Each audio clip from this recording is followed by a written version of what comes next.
She was just a poor village girl. No money, no power, no hope. But she had one thing, a heart full of grace. And that changed everything. Hope's heart was heavy as she walked down the dusty village path. Her brother was sick. Her mother was blind. And they had nothing left.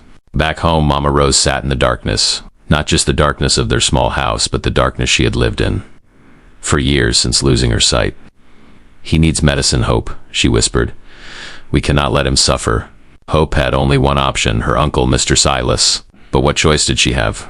She never made it to his house because on that dusty road, a cream-colored car sputtered to a stop. He looked at her like she was the most interesting person, not Prince David. He pressed money into her hands, more than she had seen in months. She tried to refuse, but he insisted. "Please," he said. "It would make me feel better." That night, for the first time in weeks, Hope's family ate well. Sam smiled through a mouthful of rice, and for one moment, everything felt okay. But in the back seat of that cream car, Prince David could not stop thinking about her. Beside him sat Clara, his fiancée, beautiful on the outside, but empty where it mattered most. Days later, David came back, not as a prince, just as a man. He found her on the farm, working under the hot sun. And as they talked, he fell. Not because she was poor, not because she was rich, but because she was real. Clara found out, and the beautiful mask she wore to the world fell away. What was underneath was ugly, cold, calculating, dangerous. That night they came, Mr. Silas and his men. They stormed into the small house. They beat Sam. They dragged Mama Rose away, and then they set the house on fire. Hope dragged her brother out just as the roof collapsed. Everything they owned turned to ash.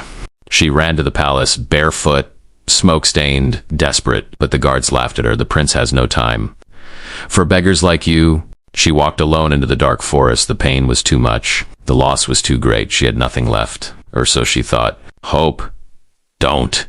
His voice cut through the darkness like a blade of light. David. He had felt it, that something was wrong, and he had come. He held her on the cold forest ground.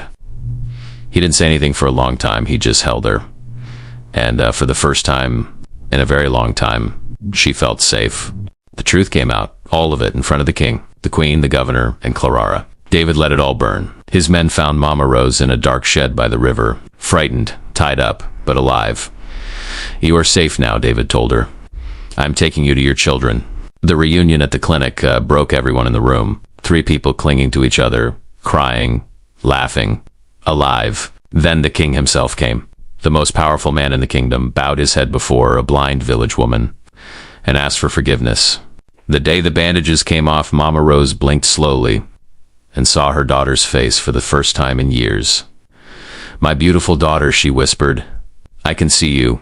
David knelt before her, right there in his father's study. "You came into my life like a ray of light," he said. "Will you be my princess?" Hope could not speak. She just nodded. ... And the tears fell. The wedding day came. The whole kingdom celebrated. The village girl in white walking toward her prince. His eyes never left her face. That night on the palace balcony, she leaned against him and looked out at their kingdom. "Are you happy?" he asked. "I am more than happy," she said. "I feel like I'm in a dream." "It's not a dream," he said softly. "It's our new beginning." She came with nothing but the goodness of her heart, and she became everything. If this story moved you, like and subscribe. For more powerful stories, drop a comment and tell us. Where are you watching from? We read and reply to every comment. See you in the next story.